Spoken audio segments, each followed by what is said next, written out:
Centro de Servicios Psicológicos UCN. Atención psicológica a tu alcance. Hola, bienvenidos a nuestro espacio de salud mental. ¿Ve? ¿Y eso con qué se come? Un programa que produce el Centro de Servicios Psicológicos de la Católica del Norte.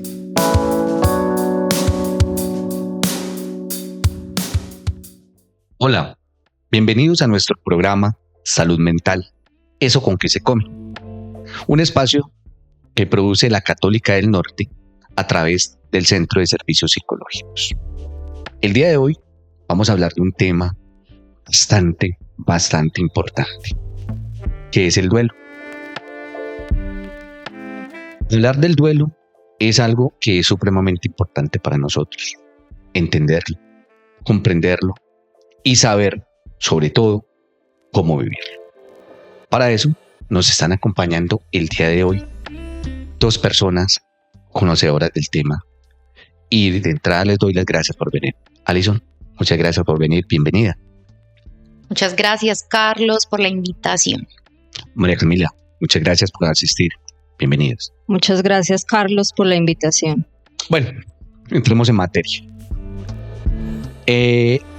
Siempre decimos, insisto, del duelo, pero creo que ni yo realmente no entiendo. Me dicen, usted tiene que hacer el duelo, pero yo no entiendo qué es esta situación. Alison, ¿cómo nos puedes explicar qué es el duelo? Porque es un proceso que es tan significativo. Claro que sí, Carlos. El duelo lo vemos a veces como una situación muy cercana, muy lejana. Lo cierto es que es una respuesta natural y emocional a cualquier tipo de pérdida significativa. ¿Qué pérdida?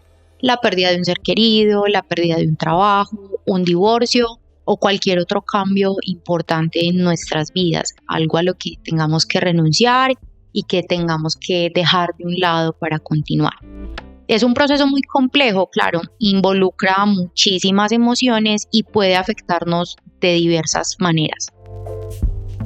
Entiendo, puede afectarnos de diversas maneras. Entonces, eso del duelo y de pasar el duelo, entre comillas, que es lo que le dicen a uno cada rato, porque es importante, Camila.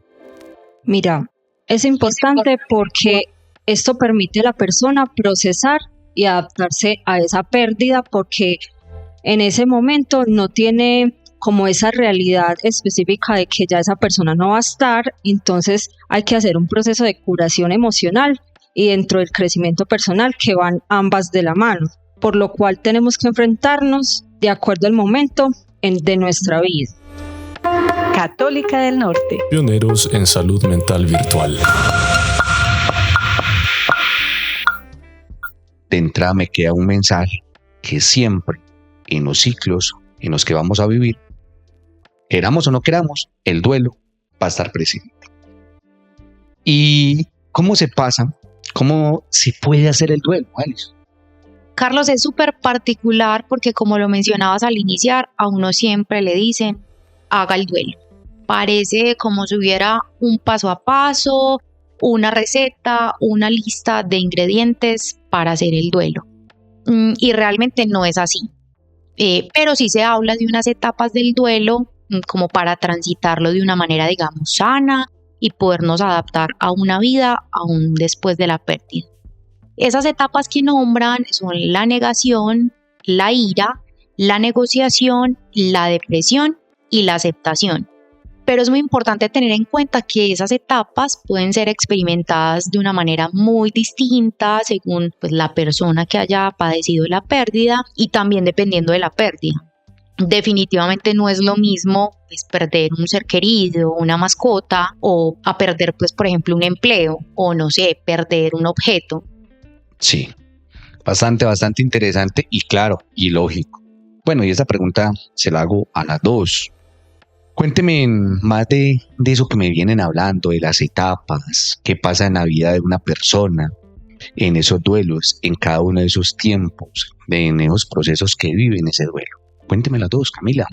Bueno, durante la etapa de negación es la inicial porque es donde se debe tener en cuenta esa asimilación de la realidad, porque es un cambio que va a pasar y que nos puede afectar como personas. desde lo emocional. Es decir, que también nos podemos ver enfrentados a frases o ideas que nos pueden surgir en ese momento. Por decir, esto no, pues, o sea, no entiendo por qué me está pasando, debe ser un error, es algo que no logro aceptarlo en ese momento. Cami, ahí hay algo muy importante y es que en esa primera etapa de negación, el hecho parece salido de una película, o sea, es algo súper ajeno, no está sucediendo en mi vida. Luego de ese negar lo sucedido aparece la ira. Ahí digamos que la realidad de la pérdida comienza como a asentarse y el dolor se muestra a través de la frustración, del resentimiento y de la rabia. ¿Rabia contra quién? Pues contra uno mismo, contra los demás, incluso contra esa persona fallecida. Las personas normalmente ahí se preguntan como ¿por qué? ¿Por qué me pasa esto a mí? ¿Por qué Dios me hace esto a mí? Y piensan todo el tiempo que lo vivido no es justo. Esa rabia incluso puede estar, no sé, contra los médicos, o contra Dios. Incluso las personas sienten rabia porque ese ser querido los abandonó, algo que parece pues como un tanto ilógico. Luego de experimentar como esa profunda rabia se llega a un punto más intermedio que es la negociación. Ahí digamos que la persona que está transitando ese duelo trata de aliviar un poco el dolor porque aún siente como esperanza, ¿sí? Entonces empieza a hacer como unas ciertas negociaciones, generalmente pues como con un ser supremo, prometiendo hacer algunos cambios en su vida con el fin de tener esa persona de vuelta. Haré lo que sea para que esa persona esté nuevamente conmigo, o haré lo que sea si esto no es verdad, prometo que seré una mejor persona, como intentando hacer un trato ahí con el destino. Cuida tu mente, cuida tu vida. Tu bienestar mental, nuestra prioridad. Bueno, encontramos también otra etapa muy importante que es la depresión, que se considera que esa persona, como al no reconocer la magnitud de la pérdida, eso lo lleva a un estado de tristeza demasiado profunda, porque incluyen esos sentimientos de desesperanza, de soledad, el no querer continuar con su vida, porque es algo tan grave que la persona no lo sabe cómo asimilar.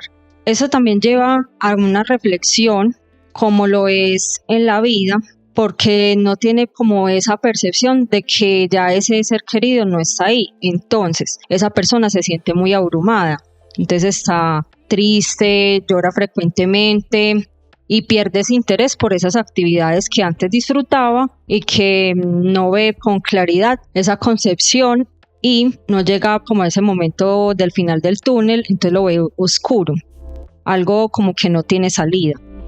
Entiendo. Cami, sí, hay como en la depresión, hay un momento de mucha angustia, hay una vista de túnel, parece que no hay salida, que ese dolor no se va a sobrepasar y finalmente se llega a la aceptación. Entonces inicialmente esto no es conmigo, hay una negación del hecho, luego llega mucha rabia por lo sucedido, luego se trata de negociar, luego se siente mucha tristeza en lugar de dolor y finalmente uno dice, bueno, esta es mi realidad, esto es un hecho, vamos a seguir un poco como con lo que hay. La persona llega a un punto como de resignación y puede empezar a reorganizar su vida en la ausencia de esa persona fallecida. En la Católica del Norte, tu bienestar es primero. Juntos por una mente sana. Supremamente interesante. Bueno, y uno creería que esas etapas son claras, son precisas y que son fáciles, que una lleva a la otra. Pero a mí me surge una pregunta. ¿Y qué pasa a esas personas que se estancan en una etapa del duelo? Claro que sí. En algún momento puede existir que esas personas sientan un estancamiento porque no pueden avanzar o adaptarse a esa nueva realidad.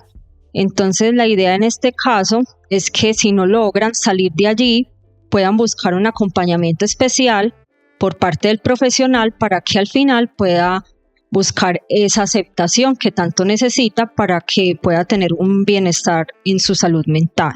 Carlos, ahí decías algo muy importante y de pronto para claridad, no quiere decir que las etapas se deban vivir en ese orden.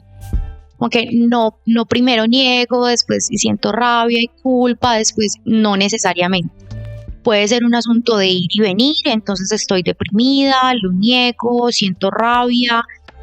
Lo que sí debe ser claro es que sí se tiene que llegar a la aceptación. Qué buena precisión. Para que no quede menor duda de este tema que es bastante álgido.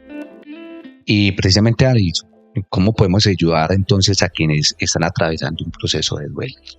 Bueno, Carlos, es muy importante brindarle a la persona que está transitando un duelo un espacio seguro y compasivo para que pueda expresar sus emociones y sentimientos. Siempre debe haber escucha, una validación de las experiencias y, digamos, ofrecer ese acompañamiento sin ser tampoco invasivos. A veces pensamos que las personas que están en duelo quieren tener nuestra compañía y en algunos casos no. Entonces también estar ahí como atentos, activos como a lo que la persona necesite, pero respetando también límites. Además, creo que tenemos que dejar pues como muy en claro que las personas siempre tengan ese recurso como profesional para poder transitar el duelo. Importantísimo también poder tener la claridad sobre la singularidad del duelo. No existe el duelo, existen los duelos como personas en el universo. Entonces hay personas para las cuales puede ser más intenso y otras para las que sea menos intenso. Bueno, Alison, voy a agregar una parte. También es necesario que las personas sepan que no están solos, que por parte de la red de apoyo en familiares o amigos también está la parte de los profesionales en la salud mental para poder llegar así a una aceptación y considerar que eso fue algo que pasó, pero no necesariamente lo debemos de borrar, sino que es un recuerdo por el cual se pudo transitar, pero ya se logra recordar a esa persona con buenos sentimientos, de manera positiva. La idea es que no afecte ni físicamente ni emocionalmente a la persona que queda viviendo en ese momento. Un espacio para tu mente Y tu corazón.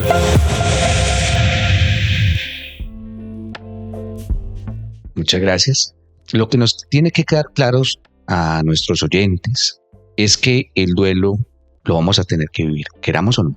Lo importante de estos espacios es que nos dicen la forma adecuada de vivirlos.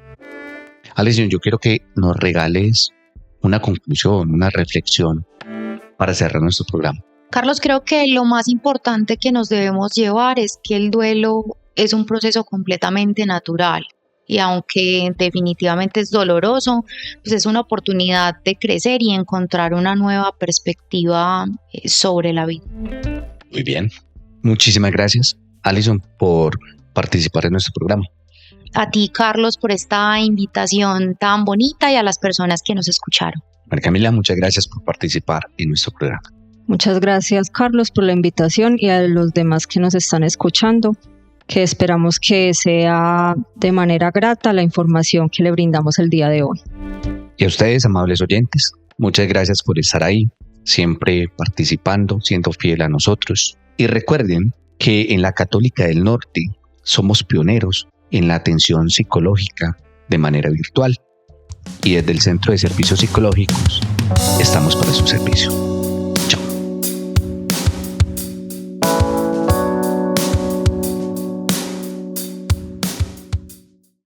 La salud mental no es un destino, es un viaje continuo.